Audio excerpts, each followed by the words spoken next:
Eh, kasi hindi siya tatrabaho Ano kaya. ba nangyari dyan sa sunset? Ka- Ano yung ano? kakaiba oh. Kaibang sunset ngayon. Nasa middle.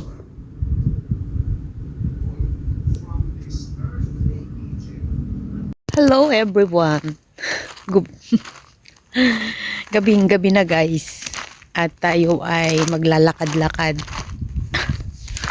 Maglalakad-lakad tayo guys kasi ano ba? Tatapos lang ang work at di pa ako masyadong inaantok kaya naglalakad-lakad muna ako dito sa labas ng hotel na yan. Yan ang hotel. At dito tayo ngayon sa labas. Tayo ay maglalakad guys.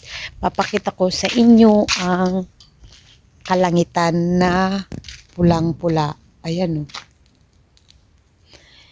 Kasi bumaba na yung sunset. At nandito ako ngayon sa labas ng Absolute Paradise. Absolute Paradise ang aming hotel. Absolute Paradise. Ayan guys. Para lang baliw. Hindi pa kasi ako naantok guys. Kaya dito muna tayo magpalamig at pahangin-hangin konti dahil sobrang pagod doon kanina sa kusina. Ang daming ginawa. Kaya dito muna tayo guys. Magkwentuhan muna tayo bago tayo matulog. Alam nyo ba guys na meron bagong Absolute Paradise dito sa baba. Merong extension ni Absolute Paradise. Dito ang daan. Papunta doon. Yan.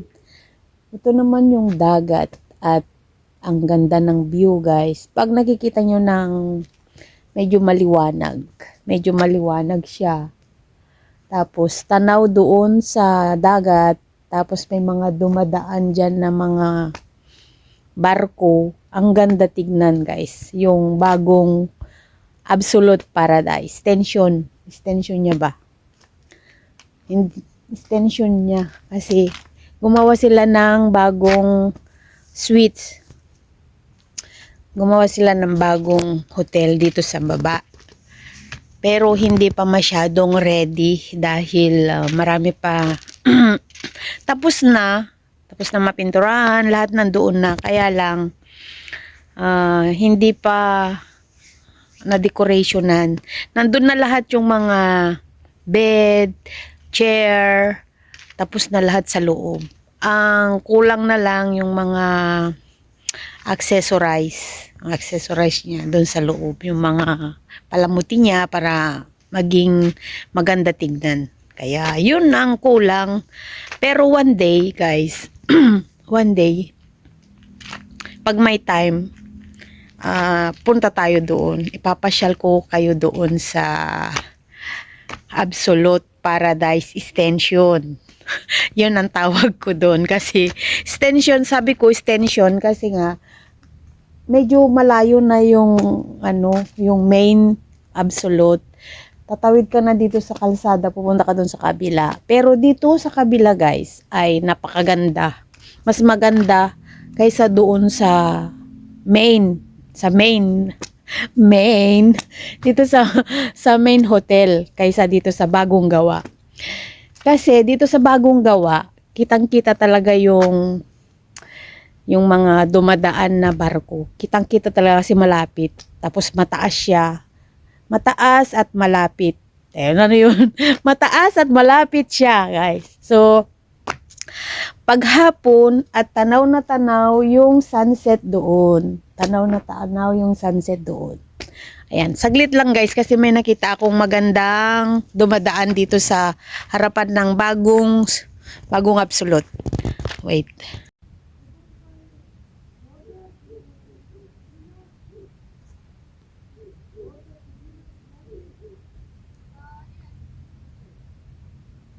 Ayun oh, guys oh.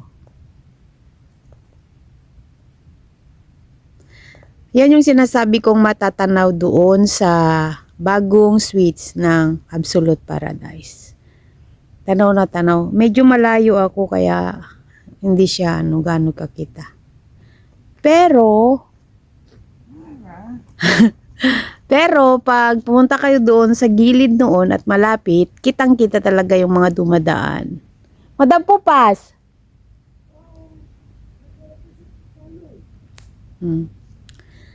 Ayun. So ayun na nga guys, nakadaan na yung yung barko. Dumaan yung barko kaya lang medyo malayo ako doon sa kaya sinusum ko lang siya pero nagbiblik yung yung ilaw niya kaya malabo. Malabo ang tingin.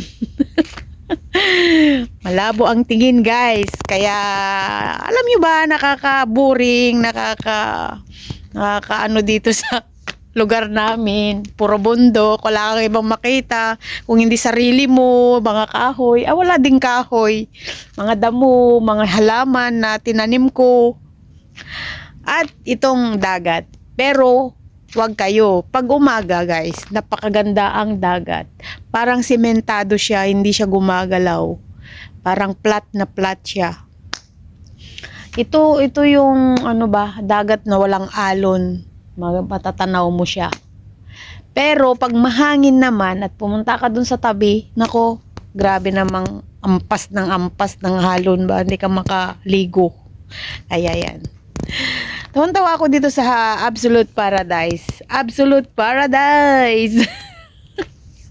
Pasensya na kayo guys, nabuboring lang ako at parang ine-enjoy ko lang ang ngayon dahil pagod.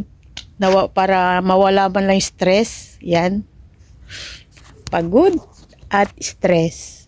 Katatapos ko lang magdilig ng halaman. Kaya nandito ako sa labas, naglalakad-lakad. At medyo malamig. At walang hangin. Kaya at hindi pa naman tayo inaantok. Kasi maaga pa. Kaya dito muna tayo, magkwentuhan muna tayo guys sa bagay-bagay na bagay ng bagay. Bagay na bagay ng Absolute Paradise. Bagay na bagay ang Absolute Paradise. Ay nako guys, kung kayo ang nandito sa ganitong sitwasyon, ayan, wala kang makitang ibang tao, o di kaya kung ilaw lang tao, kung hindi ako, si manager, yung asawa niya, at yung aking kasamang isa, yun lang nakikita ko lagi araw-araw eh. Yung mga guests, hindi ko yun nakikita guys. Kasi nga, 'di ba? Maghapon ako dun sa kusina, wala akong nakikitang tao.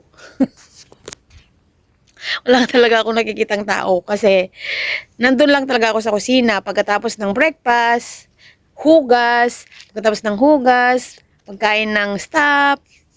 Kaya wala talaga akong nakikitang tao na guest. Kung hindi sila pumunta doon sa kusina gaya nung nag-birthday na guest. Sobrang close na kasi kami doon. Kaya pumunta sa kusina kasi tinulungan niya ako mag-prepare ng kanyang handa. Kaya yun yung nakita ko lang sa na guest dito sa Absolute Paradise. Kapag nga ganitong oras guys, wala akong makitang mga guest dahil gabi na nasa labas sila. Mga kumain sa labas, mga naghappy-happy na masyal, kaya ganito walang guest. Bira na lang yung natitira dyan sa baba na tinatabad siguro na lumabas din. So, yun yung inaantay ko hanggang alas 10 ng gabi. Kasi baka mag-order sila ng kanilang pagkain. Kaya, yun ang hindi pa ako makakatulog. Dahil yung kusina namin ay magsasara yun ng alas 10 ng gabi. Pagkatapos ng alas 10 ng gabi, free na ako. Pero wala na ako mapuntahan noon. Gabing-gabi na alas 10. Dahil pag alas 9 palanganin pa yon dahil may mga last minute pang order. Kaya, yun nga, at hindi ka pwedeng makalabas. Naiinggit nga ako sa iba dahil alas 5 pa lang tapos na sila at namamasyal na sila kung saan ang gusto nilang pasyalan. Samantalang ako, tapos na ako. Pero hindi ako pwedeng umalis dahil on call. On call ay. On call or in call. Basta ganun. Basta ganun guys. Kahit nasa room ako, kung may mag-order sa baba, tatawagan ako na bababa ako para magluto. Kaya hindi pwedeng lumabas si Liza Babes. Kailangan nandito talaga sa loob ng loob ng compound ng Absolute Paradise. Yan, 'di ba? Ay, nako, kwentuhan tayo. Ano to? Kwentuhan. Kwentuhan lang, guys. Samahan nyo na ako at pagbigyan nyo na ako, guys. Huwag kayong magsawang manood sa aking mga video ko. Kahit wala kayong napupulot na wala man or meron, salamat din guys. Patuloy na meron pa rin nanonood kahit papano. Di ko naman masabing wala nang nanonood dahil meron naman kahit 3 lang, 4 lang, at least nanonood pa rin yun, di ba? Pero one day, malay natin, mayroon din manonood. Kaya pagbigyan nyo na ako. Boring lang. Mapaparaning na lang. Boring ako guys. Boring na guys. Dahil bakit tumatawag si madam? Mayroong order. Hindi kita pwedeng sagutin madam. Yan. Hindi kita pwedeng sagutin. Ayan. May tumatawag si madam gabi na. Ano kayang gusto ni madam? Yun ang sinasabi ko, on call? On call ba o in call? Basta yun. Basta tinatawagan ako, ganun yun. Pag may kailangan sila dun sa kusina. Baka nga kailangan ako sa kusina. Dahil tumatawag. Balikan ko kayo, guys. Balikan ko kayo guys. Huwag kayong aalis. Huwag kayong aalis lang. Kasi ano ba? Magbigyan nyo na ako ngayon lang guys. Dahil ano ba yun? Yun nga. May mag-order guys. Aalis na muna ako. Babalikan ko kayo. Hey! May order na? Hala, sige. May order? Oh, 'di ba guys? Sabi ko sa inyo Hindi pwedeng lumayas dahil may order. Yan. Balikan ko na lang kayo. So, 'di ba guys? Sabi ko kanina sa inyo, in call. Order sila, may order. Order guys, order. May order. Nakahanap na kayo ng tagaluto na naka-short. Galitan ako ng bus nito. Namamasyal lang ako sa labas. May tawag. May tawag sila. Oy, gabi na guys. Anong oras na ba? Ay, 9 o'clock.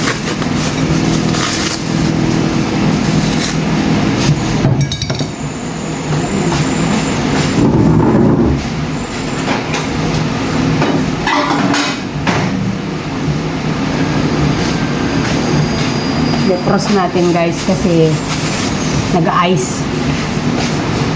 Ayan.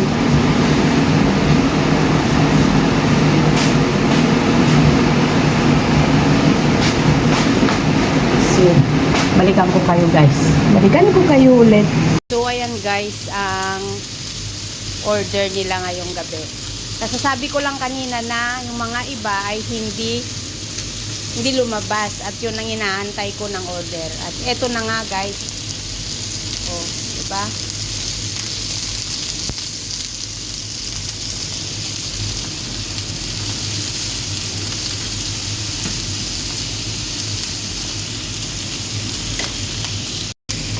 Ito ay barbecue with chili, with vegetable.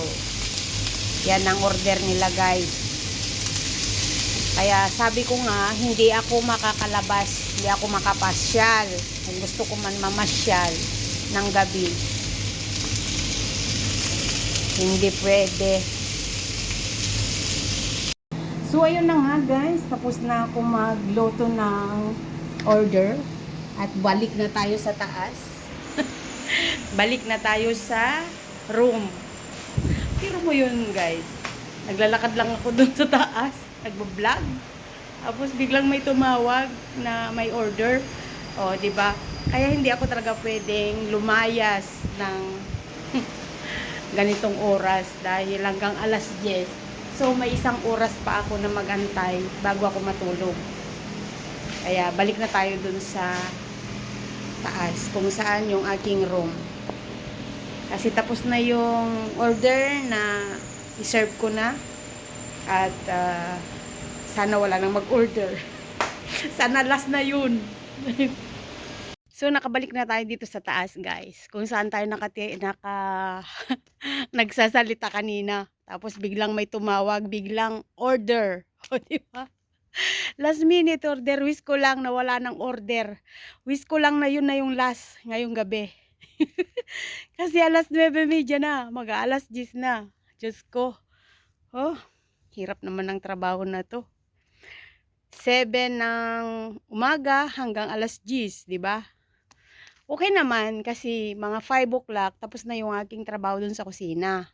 Tapos, pwede na akong pumunta ng room ko habang nag-aantay ng tatawag na sa order. Yun lang, pahinga ko. May pahinga naman ako kasi wala naman mag-order ng mga ganong oras. Kaya, yun yung pahinga ko. Ang order, mga start 7, 8, 9. Yun, 10. Yun yung mag-i-start na sunod-sunod na yung order paggabi. Pag tanghali naman, ang order, pagkatapos ng breakfast, mga 11:30, matatapos yung breakfast, mga ganun, 11:30. Tapos, yung lunch nila, mag-start ng 1 hanggang alas 4. Hanggang alas 4, yun yung lunch nila. So, pagkatapos ng lunch ng alas 4, yun ay dinner na naman. Kaya, yun yung sinasabi kong, tatawagan na lang ako pag may order. Kasi pupunta na ako sa kwarto ko yun yung oras na yun. O, di ba? Nagsasalita lang ako kanina dito. Nagdadaldal lang ako, biglang may order. Paano ako lalayas nito? Gusto ko din naman mamasyal kasama ng mga kasama ko dito kasi yung mga kasama ko, kung gusto nilang lumabas, makakalabas sila, hindi sila nag-aalala dahil hanggang alas 5 lang yung oras nila. Yung mga nagbe-beddings ba, yung sa loob ng hotel. Ako nasa kusina, hanggang hindi sarado yung bar, bukas din yung kitchen. Kaya bar at saka kitchen, parehas na alas 10 mag-close. Kaya wala akong time na pupunta sumama sa kanila. Kaya naiinggit ako. Naiinggit ako sa kanila guys.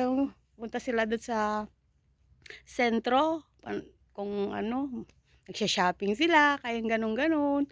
O nagdi-disco, samantalang ako, guys, hindi ako pwedeng makalusot. Unless na alas 10, magsasara ng maaga, mga 9:45, at pwede akong sumama doon sa kanila, kung maantay nila ako. Pero pag ganong oras, wala nang mapuntahan kasi sarado ng lahat, kaya useless din na sasama ako. So guys, hanggang dito na lang aking vlog for today. Salamat sa pakikinig sa aking walang kabuluhan na kwento ko. Walang kabuluhan na kwento ko guys, tong gabing ito. Gusto ko lang mag-vlog. Yung kwentuhan lang tayo guys, ganyan. So, hanggang dito na lang aking vlog for today and see you next vlog guys and thank you for watching. Bye-bye!